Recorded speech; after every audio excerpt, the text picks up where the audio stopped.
Hare Krishna everyone, I am Shaivya and I welcome you all on eureka lab. और ये बहुत ही important session है। इसमें हिस्ट्री से रिलेटेड और हिस्ट्री में भी बुद्धिज्म जो धर्म है उससे रिलेटेड इम्पोर्टेंट क्वेश्चंस के बारे में डिस्कशन किया गया है। और ये आपके हर एक कॉम्पिटिटिव एग्जामिनेशन में पूछे जाते हैं। मतलब these are the most repeated questions which asked in various competitive examination. तो आपको बहुत ही ध्यान से पढ़ना है और इसको देखना भी है और इसको याद भी करना है, रिटेन करके रखना है, ताकि आप एग्जाम में जाए तो इजीली क्या करें, क्रैक कर पाए। और एक चीज, हाँ, मैं अपने ऑलमोस्ट सारे वीडियोस में ये भूल जाती हूँ कि प्लीज अगर आपको मेरे वीडियोस अच्छे लगते हो, मेरे पढ़ाने का ढंग अच्छा लगता हो, तो प्लीज आप यूरेका लैब को सब्सक्राइब करना बिल्कुल ना भूलें। अभी इस लेक्चर को देख लेते हैं। तो बुद्धिज्म के बारे में देख रहे हैं। तो बुद्धिज्म में सबसे जो इम्पोर्टेंट है वो जानते हैं आपकी महात्मा बुद्ध है। महात्मा बुद्ध की तो बहुत प्यारा प्यारा सा उनका स्टैच्यू वगैरह भी आता है, जो ऑलमोस्ट सबके घर में होता ही है। I mean, मेरे घर में तो है ही। तो महात्मा बुद्ध जो थे, क्या थे, बुद्धिज्म से क्या करते थे, बिलोंग करते थे। बुद्ध धर्म के क्या थे, प्रचारक थे, प्रसारक थे, मतलब प्रीचर थे। इसके बारे में क्या, बुद्धा इन्हीं से आया है। बुद्ध आप देख रहे हैं ना, बुद्धा जो धर्म है इन्हीं से आया है। ठीक है, तो इनके बारे में देख लेते हैं कि इनका जन्म कहाँ हुआ था। तो बर्थ हुआ था लुम्बिनी में। ठीक है, लुम्बिनी में बोध गया, पीपल ट्री और फाल्गु रिवर के अलोंग। ठीक है, तो बोध गया में मतलब लुम्बिनी, बोध गया, पीपल ट्री, और जो जैन का था महात्मा जैन वो क्या थे, महावीर जैन, वो साल ट्री था, साल था। ठीक है, और ये है पीपल ट्री। तो आप इसमें बिल्कुल कंफ्यूज ना करेंगे साल में और पीपल ट्री में। पीपल ट्री का ऐसा होता है पत्ता, ये ना ऐसे ऐसे ऐसे ऐसे, तो ये आप याद रखेंगे इसको। ठीक है, ये हार्ट बन गया यहाँ पे। पीपल ट्री और फाल्गु रिवर के अलोंग इनका क्या हुआ था, बर्थ। ठीक है, बर्थ से रिलेटेड हो गया। I am so sorry. देखिए, बर्थ है लुम्बिनी में, ये बर्थ बस लुम्बिनी में है। और जो इनको क्या हुआ था, इनलाइटमेंट मतलब ज्ञान की जो प्राप्ति हुई थी वो बोध गया में हुई थी और पीपल ट्री के नीचे हुई थी और फाल्गु रिवर के अलोंग हुई थी। आई एम सो सॉरी, ये लुम्बिनी में इनका जन्म हुआ था। बाकी इनलाइटमेंट मतलब ज्ञान की प्राप्ति इनको किस जगह पे हुई थी उसके बारे में है। स्पीच मतलब उन्होंने जो धर्म का स्पीच दिया था उसके बारे में क्या होता है, सरमन जो पहला वहां पे एकत्रित करके लोगों को धर्म के बारे में बताया था, बुद्धिज्म धर्म के बारे में बताया था। तो वो स्पीच सबसे पहले कहा दिया था, सारनाथ में दिया था। और सारनाथ में ही मोस्ट नंबर ऑफ स्पीचेज है बुद्धा के, मतलब उन्होंने सबसे ज्यादा जो काउंसिल कराया है, स्पीचेस वगैरह दिया है, वो सारनाथ में ही दिया है। तो ये भी आप याद रखेंगे। और डेथ मतलब परिनिर्वाणा कहाँ हुआ है इनका, तो कुशीनगर में हुआ है।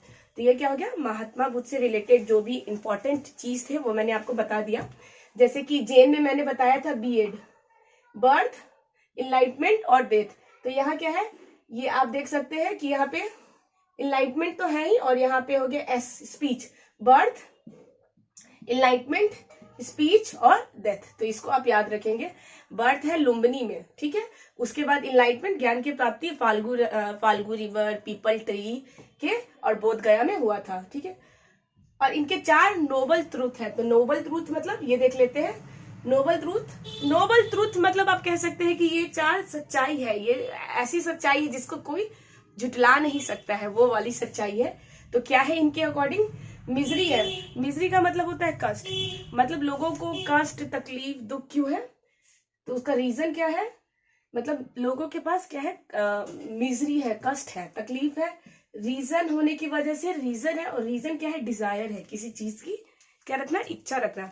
जैसे कि कोई कष्ट में क्यों है, तो आप किसी से भी पूछे कि आप दुखी हैं क्या, या फिर आपको कोई कष्ट है, तो वो जरूर बताएगा कि हाँ मेरे पास मेरे को ये ड्रेस खरीदना था, ड्रेस नहीं मिला, या मम्मी ने मेरे को ड्रेस नहीं दिया, या फिर मुझे ये चाहिए था, यहाँ घूमना था, ये खाना था, ये पीना था। तो हर के पीछे क्या है, रीजन अटैच है। इसलिए मिजरी, कष्ट क्यों है, दुख दर्द क्यों है, क्योंकि उसके पीछे एक रीजन है। और वो रीजन कौन सा है, डिजायर का है। डिजायर मतलब किसी चीज की इच्छा रखना।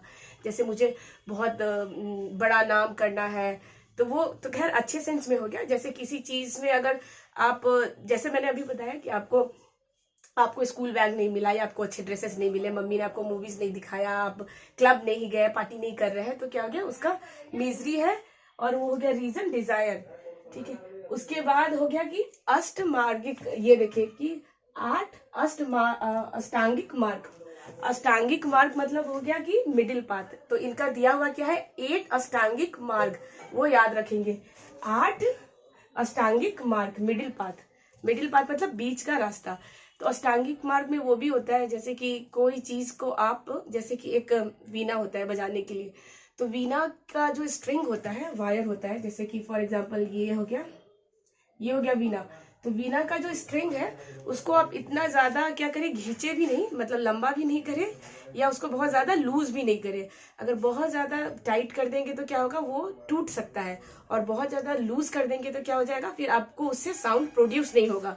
तो उसी सेंस में है कि 8 अष्टांगिक मार्ग मतलब मिडिल पाथ, मतलब बीच का रास्ता चुने, ना बहुत ज्यादा लेफ्ट में जाए ना बहुत ज्यादा राइट में जाए, बिल्कुल सेंटर में जाए। जैसे कि मैंने एग्जांपल भी दिया, वीणा का स्ट्रिंग को बहुत ज्यादा टाइट भी नहीं रखे ताकि वो टूट जाए, बहुत ज्यादा लूज भी ना रखे ताकि क्या करे, वो साउंड प्रोड्यूस ही ना करे। तो महात्मा बुद्ध का ये बहुत ही इंपॉर्टेंट है, 8 अष्टांगिक मार्ग मिडिल पाथ मतलब बीच का रास्ता को चुने। तो होप कि आपको ये पता चला होगा। 4 नोबल ट्रूथ, मिजरी है, मिजरी के पीछे रीजन है, रीजन के पीछे डिजायर है, ठीक है। तो इस चीज को आप ध्यान में रखेंगे। नेक्स्ट है त्रिरत्न, जैसे कि मैंने बताया भी था, जैन में भी वहां भी 3 रत्न है, तो यहाँ भी 3 रत्न है। तो बुद्धा धर्म संघ, आप जाएंगे कोई भी बुद्धा से रिलेटेड स्तूपा में तो वहां म्यूजिक भी बजते रहता है, बुद्धम धर्मम संघम, ये वाला। तो आप अगर पटना में गए हैं और वहाँ कौन सा है, मैं नाम भूल रही हूँ, वहां जाएंगे तो हर जगह वो लगा हुआ है स्पीकर, जहाँ पे बुद्धा जी का ये जो चैंटिंग है, बुद्धम संघम धर्मम, ये वाला बार बार रिपीट होते रहता है। तो इनका 3 रत्न है, 3 इंपॉर्टेंट रत्न, जिसको कहते हैं बुद्धा, धर्म और संघ।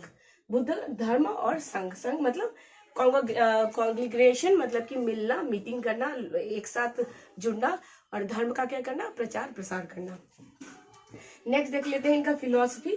तो फिलॉसफी क्या है, शून्यवाद है, क्षणिकवाद है और अनेश्वरवाद है, ठीक है।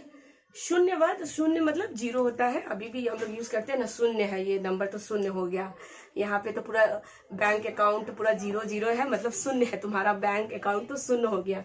तो वैसे ही है शून्यवाद मतलब जीरो, कि हर चीज लास्ट में क्या हो जाता है, जीरो, मतलब खत्म हो जाता है, नष्ट हो जाता है, या फिर जीरो में कन्वर्ट हो जाता है, वो जीरो बन जाता है। तो ये हो गया इंपॉर्टेंट फिलॉसफी में। शून्यवाद मतलब हर चीज क्या है, खत्म हो जाता है, जीरो में जाके खत्म हो जाता है। उसके बाद है क्षणिकवाद। तो क्षणिक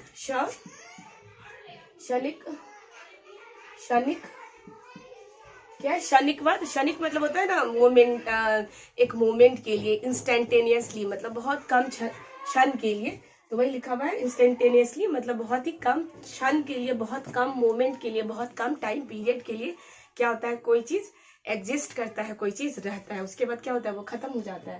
तो क्षणिकवाद। अनेश्वरवाद, अनेश्वर का मतलब बहुत सारा क्या होता है, फेजेस होता है, चेंजेस होता है, या उसका ट्रांसफॉर्मेशन होता है। अनेश्वर का मतलब ही होता है बहुत सारा चेंजेस, तो मेनी फेजेस। तो ये आप रखेंगे, फिलॉसफी है बुद्धा का, क्षणिकवाद, शून्यवाद और अनेश्वरवाद। बुद्धा का काउंसिल के बारे में देख लेते हैं। 4 इंपॉर्टेंट काउंसिल है।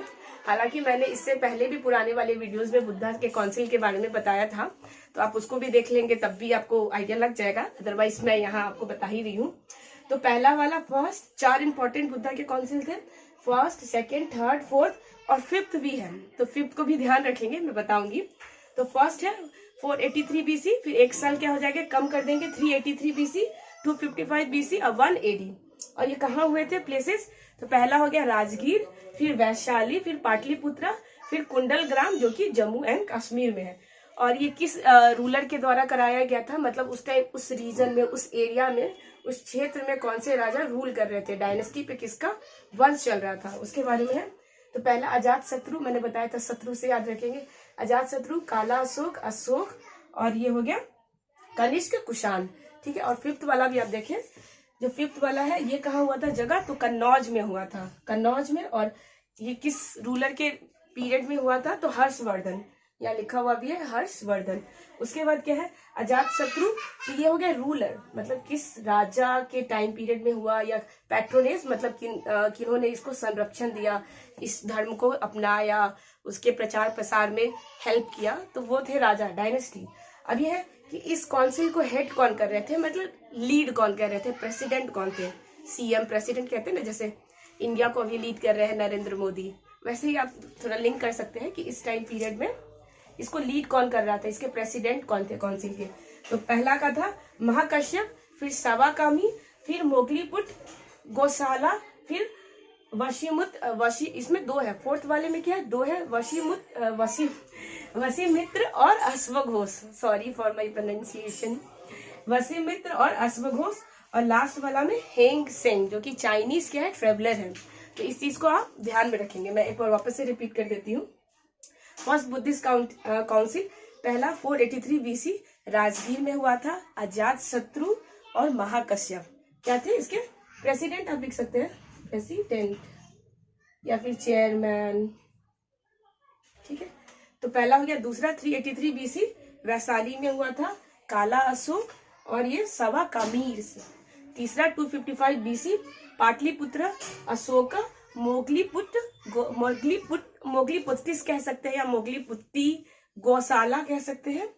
फोर्थ 180 में जो कि कश्मीर में हुआ था, कुंडलग्राम में, कनिष्क जो कि कुषाण डायनेस्टी से बिलोंग करते थे। वशिमित्र या अश्वघोष, अश्वघोष कौन थे, वाइस प्रेसिडेंट थे, ठीक है। अश्वघोष वाइस प्रेसिडेंट थे इस काउंसिल के, फोर्थ वाले के। और फिफ्थ में कन्नौज में हुआ था, हर्षवर्धन के टाइम में हुआ था, और हेंग सेंग द्वारा इस चीज को क्या किया गया था, इस सेशन को, इस काउंसिल को लीड किया गया था। एक चीज और, जो अजात शत्रु थे ये किस डायनेस्टी से बिलोंग करते थे, तो ये थे आपके हरेक डायनेस्टी। काला अशोक किससे थे, शिशुनाग, अशोक मौर्य, और कनिष्क कुषाण डायनेस्टी के थे। तो होप कि आपको ये समझ में आया होगा। आपको अगर कंफ्यूजन लग रहे तो एक बार आप वापस से वीडियो देख सकते हैं।